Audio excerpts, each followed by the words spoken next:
So friends, तो सुबह सुबह हॉलीवुड रिपोर्टर वालों ने डीसी फैंस को बहुत ही ज्यादा अपसेट कर दिया है और हाँ, कुछ फैंस को काफी ज्यादा खुश, जिसमें बात तो यही निकल कर आई है कि जेम्स गन की तरफ से जिस डीसी के बाइबल को तैयार किया जा रहा है, उस बाइबल में सारे पुराने सुपर हीरोज यानी कि पुराने एक्टर्स से लेकर यूनिवर्स तक को शायद से रिबूट किया जाएगा। क्योंकि आर्टिकल हॉलीवुड रिपोर्टर वालों का यही कहता है, जिसमें अगर देखा जाए तो ठीक इस बात का भी लगता है कि सारे जो पुराने एक्टर्स DCEU के यूनिवर्स से जुड़े हुए थे, वो कहीं ना कहीं अपने कैरेक्टर क्या उन कैरेक्टर्स के यूनिवर्स तक पूरी तरीके से अपना कंट्रोल चाहते थे, जिस पर उन लोगों ने चीख चीख कर या फिर सिंपली कहूँ अपने फैंस से सपोर्ट तक की गुजारिश की थी, जो कि अनफॉर्चुनेट शायद से डीसी के उन फैंस ने नहीं सुनी जो ज्यादातर तो ऑनलाइन एक्टिव होते हैं। यानी कि वैसी ऑडियंस थिएटर तक गई ही नहीं ब्लैक एडम जैसी फिल्म को सपोर्ट करने के लिए, ताकि ड्वेन जॉनसन लोगों को ये बता सके कि ब्लैक एडम का यूनिवर्स और वो कैरेक्टर उनके लिए कितना ज्यादा इम्पोर्टेंट है। बट अनफॉर्चुनेट फिलहाल तो वो चीज जेम्स गन के अंडर आकर अब पूरी तरीके से बदलने वाली है, जिसका टीज वो आए दिन अपने ट्विटर अकाउंट पर दे रहे थे। और अब हॉलीवुड वालों की रिपोर्ट इस बात को उनके हिसाब से कंफर्म करती है, जिस बात में अब कितना दम है कितना नहीं, उस पर तो बात होगी ही, वो भी ब्रेकडाउन के साथ। जिससे पहले बनेगा मेरा परिचय और एक छोटी सी रिक्वेस्ट, जिसमें मैं हूँ अजीज, आप देख रहे हैं मूवी स्टॉक चैनल, जो अगर आपने सब्सक्राइब नहीं किया है, लाइक शेयर भी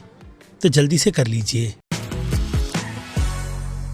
सो फ्रेंड्स, तो जैसा कि मैंने ब्लैक एडम फिल्म को लेकर कहा, उस पर मैं अब भी कायम रहूंगा, जिस पर काफी ज्यादा डिटेलिंग पर बात करनी भी बनती ही है। लेकिन सबसे पहले बात करते हैं वंडर वुमन 3 फिल्म के प्रोजेक्ट के बारे में, जिसे लेकर खुद गैल गैडोट भी इतनी ज्यादा एक्साइटेड थी कि उन्होंने इसी मंथ की 6 तारीख को फैंस को ये बता दिया कि वंडर वुमन का यूनिवर्स और उसका कैरेक्टर उनके लिए कितना ज्यादा इंपॉर्टेंट है, जिसके अब आगे के फ्यूचर या फिर सिंपली कहूँ इसके थर्ड पार्ट के लिए वो पूरी तरीके से प्रिपेयर है, जिसे डायरेक्ट और लिखने की जिम्मेदारी भी पैटी जेंकिंस के पास है। इतनी के इस फिल्म की कहानी के साथ साथ डायरेक्ट करने पर उन्हें पूरे 10 मिलियन का अमाउंट मिलने वाला है, जो डेफिनेटली कोई छोटी मोटी रकम नहीं। और इससे भी ज्यादा बड़ा अमाउंट जो 20 मिलियन का है, वो लेगी गैल गैडोट। यानी देखा जाए तो फिल्म प्रोडक्शन में गई भी नहीं, और यहाँ पर बड़े अमाउंट अभी से 30 मिलियन के सेट कर दिए गए, जो चीज मुझे लगता है शायद से जेम्स गन को बिल्कुल भी पसंद नहीं आ रही। ऊपर से देखा जाए तो जेम्स गन के यूनिवर्स के साथ या फिर कहूँ इसके थर्ड पार्ट के साथ भी इन्वॉल्व पैटी जेंकिंस के अलावा जेफ जॉन्स भी है, जो असल में उनके साथ मिलकर इस फिल्म की भी कहानी लिख चुके हैं। और मुझे लगता है ये आइडिया जेम्स गन को बिल्कुल भी पसंद नहीं आ रहा, और ना ही जेफ जॉन्स की इन्वॉल्वमेंट, जो वंडर वुमन के इस यूनिवर्स को पैटी जेंकिंस के साथ मिलकर आगे बढ़ाने का सपना देख रहे हैं। इसलिए शायद डायरेक्ट ही इस फिल्म के थर्ड पार्ट को कैंसिल करने का डिसीजन जेम्स गन की तरफ से लिया गया है, जो कि हाँ मैं कहूँगा काफी ज्यादा बोल्ड है। क्योंकि देखा जाए तो वंडर वुमन के यूनिवर्स की शुरुआत बहुत ही अच्छी तरीके से की गई थी, जिसमें सेकंड पार्ट तो थोड़ा लेट डाउन करता ही है, या फिर कहूँ थोड़ा और ज्यादा, जिसके कोविड में रिलीज होने से HBO मैक्स को तो फायदा हुआ था, लेकिन इस फिल्म को उतना नहीं जितना स्टूडियो इससे उम्मीद लगाकर बैठा हुआ था। लेकिन अगर फिर से इस पर वर्क किया जाए, जिस बात की कंफर्मेशन खुद पैटी जेंकिंस ने दी थी, यही कोट कर करके वो इस फिल्म के सीक्वल से सीखते हुए आने वाले थर्ड पार्ट को उससे भी काफी ज्यादा बेटर बनाएगी। लेकिन अब लगता है कि उस स्टोरी में इतना भी ज्यादा दम नहीं कि उस कहानी को आगे बढ़ाया जाए। ऊपर से देखा जाए तो कहीं ना कहीं गैल गैडोट को भी अपने जॉब जाने का बहुत ज्यादा डर है, जिन्होंने फैन सेट सीधे ट्विटर पर आकर इसकी गुहार लगा दी कि ये कैरेक्टर इसका पूरा का पूरा यूनिवर्स उनके लिए कितना ज्यादा इंपॉर्टेंट है। यानी अंदर ही अंदर कहीं ना कहीं वो भी समझ गई थी कि जेम्स गन उन्हें लेकर काफी बड़ा मेजर डिसीजन लेने वाले है, और अब रिजल्ट आपके सामने है, जिसकी मैं अभी ही दिल से रिस्पेक्ट करूंगा। यानी कि मेरा बिलीफ जेम्स गन पर फिलहाल तो काफी ज्यादा है, जो डेफिनेटली आने वाले कुछ ही दिनों में अपने डीसी के फ्यूचर प्लान के साथ लोगों के सामने आ जाएंगे कि उनकी तैयारी यानी कि उनकी प्रिपरेशन किस तरीके से अब इस यूनिवर्स को आगे बढ़ाने की गई है। बाकी अब यही पर बात की जाए कि क्या डीसी का यूनिवर्स रिबूट हो रहा है, वेल तो माई टाइम टू शाइन वालों से लेकर बाकी दूसरे सोर्सेज भी इसी बात की कंफर्मेशन दे रहे हैं कि हाँ ये बात रियल है कि जेम्स गन DCEU के इस यूनिवर्स को डीसी बनाकर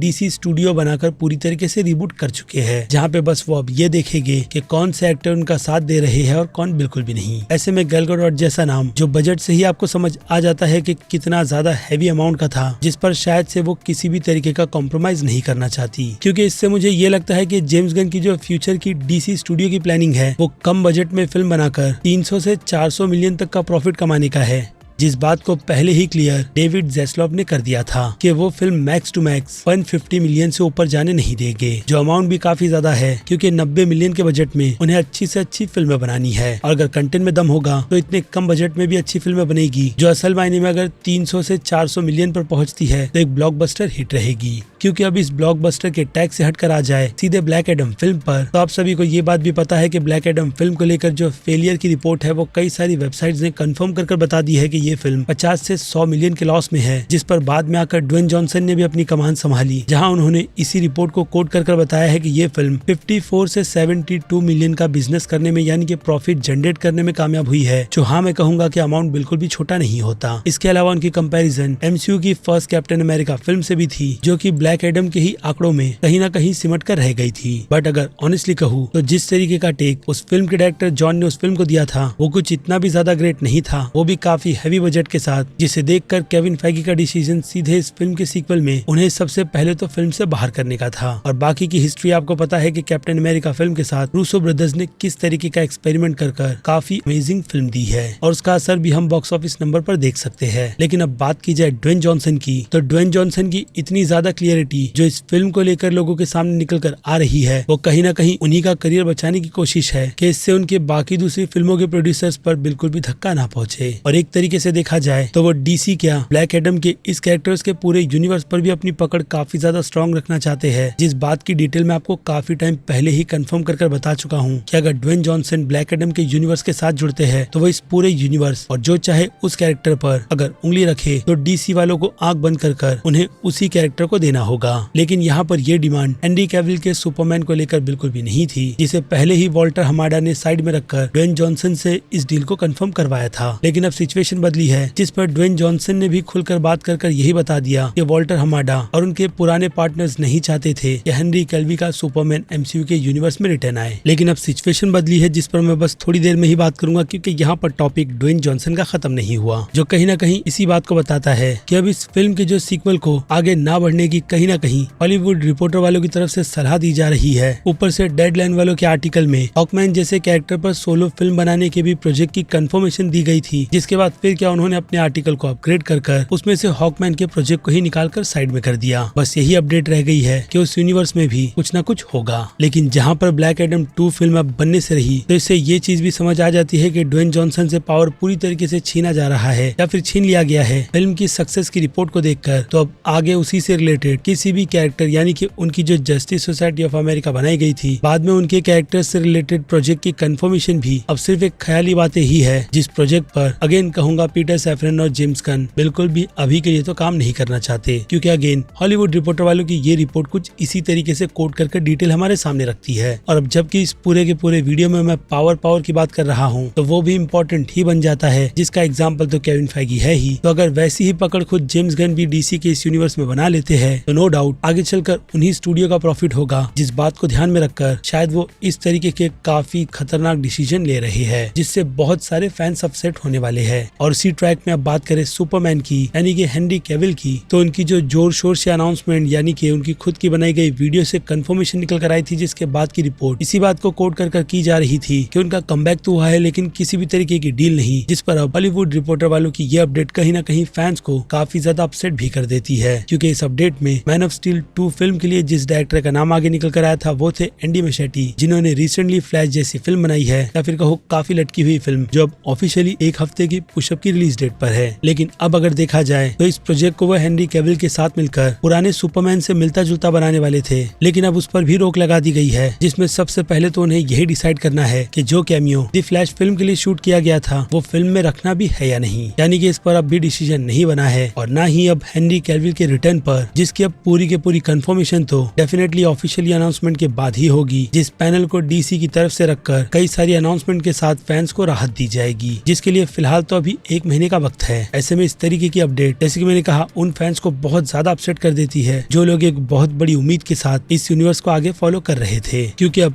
ऐसे में स्टैंड कहीं ना कहीं उनका भी डगमगा जाता है। बाकी जैक स्नाइडर के फैंस की तो बात ही छोड़ दो, क्योंकि अब डीसी का ये यूनिवर्स रिबूट हो रहा है, जिसमें अब जेम्स गन बिल्कुल ही नए तरीके से कई सारे टैलेंट और डायरेक्टर्स तक को जगह देंगे, जिसमें हाँ कहीं ना कहीं जैक स्नाइडर भी रहेंगे अगर प्रोजेक्ट उनके लायक का रहा तो, क्योंकि अगर पुरानी इन्हीं चीजों में फंस कर रहा गया तो डीसी वाले कभी भी आगे नहीं बढ़ पाएंगे। इसलिए जेम्स गन के इस खतरनाक डिसीजन को मैं काफी हिम्मत वाला मानूंगा। क्योंकि इस आर्टिकल में सिर्फ यही नाम नहीं बल्कि शज़ैम से लेकर ब्लू बीटल भी इंक्लूड है, जो अगर बॉक्स ऑफिस पर हिट भी हो जाती है तो भी इन प्रोजेक्ट्स पर भी रिबूट की कैची तो चलेगी ही, लेकिन किस तरीके से, बस उसका बैठकर फैंस को वेट करना है। लेकिन अगर इन सब में जो सबसे बड़ी प्रॉब्लम की बात है वो अगेन जेम्स गन को ही लेकर है, जिन्होंने डीसी के अंडर रहकर दी सुसाइड स्क्वाड और पीसमेकर जैसे शो को बनाया है, जो अगर रिबूट नहीं होता है तो फिर यहाँ पर डीसी फैंस उन्हें बिल्कुल भी नहीं छोड़ने वाले, क्योंकि अगर रिबूट की बात निकल कर आई है तो उसमें सभी के सभी प्रोजेक्ट्स को इन्वॉल्व करना चाहिए। बाकी बात रही एक्टर्स की, तो अगर वो अपने कैरेक्टर रोल के लिए बिल्कुल ही फ्रेश टेक के साथ फिर से रिटर्न आना चाहते हैं तो उनका मस्ट वेलकम कर उनके साथ साथ फैंस को राहत देनी चाहिए, क्योंकि इस राहत में जो एक्टर कुछ आर्टिकल्स के अकॉर्डिंग अपने रोल में बिल्कुल भी सेटिस्फाई नहीं है तो उस लिस्ट में नाम आता है सबसे पहले जेसन मोमोआ का। बाकी दूसरा ऑप्शन है भी नहीं, जो बेसिकली इस रिपोर्ट के अकॉर्डिंग एक्वामैन 2 फिल्म में आखिरी बार एक्वामैन के कैरेक्टर यानी कि आर्थर कैरी के कैरेक्टर का रोल प्ले करने वाले हैं, क्योंकि इसके बाद वो इस यूनिवर्स में फिर से रिकास्ट किए जाएंगे, लेकिन एक्वामैन के रोल के लिए नहीं बल्कि जो रूमर चल रही है लोबो के कैरेक्टर के लिए, जिस कैरेक्टर का रोल वो बहुत ही दिल से प्ले करना चाहते हैं, लेकिन एक्वामैन का बिल्कुल भी नहीं। तो अगर ये रिपोर्ट उनके कैरेक्टर को लेकर चल रही है तो उनकी रिस्पेक्ट करते हुए मैं उनके नए लुक को देखने के लिए बहुत ही ज्यादा एक्साइटेड हूँ। जिस रोल में वो कितना ज्यादा पावरफुल परफॉर्मेंस देंगे कितना नहीं, वो तो आने वाला वक्त बताएगा, क्योंकि अब इस रिबूट के यूनिवर्स में हिसाब से काफी ज्यादा चीजें बदलने वाली है और फिलहाल तो बस उसका टीज ही मिला है, जिस पर आगे अभी अनाउंसमेंट आना बाकी है। और अब बात करें कि इस यूनिवर्स में कौन सी फिल्में फिलहाल तो यानी कि यूनिवर्स सेफ है, तो सबसे पहला नाम तो मैट रीव्स के बैटमैन के यूनिवर्स का निकल कर आएगा, जो कि सेपरेट यूनिवर्स के साथ साथ अपनी ही स्टोरी चलाता है, वो भी काफी सक्सेस के साथ, तो उसे बिल्कुल भी हाथ नहीं लगाया जा रहा। यानी वो विजन और उसका पूरा यूनिवर्स जो मैट रीव्स के अंडर है वो सेफ के साथ साथ आगे काफी पावरफुली बिल्ड करता जाएगा।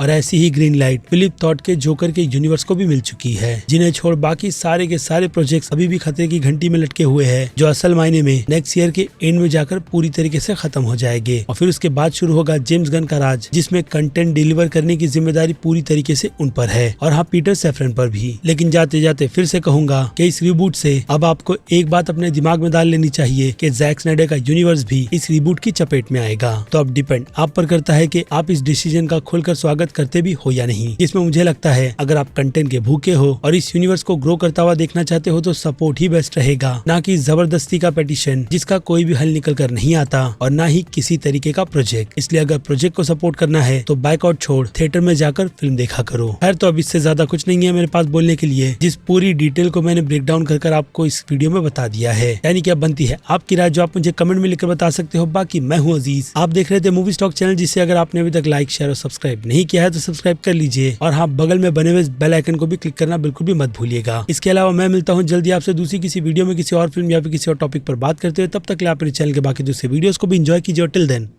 बाय।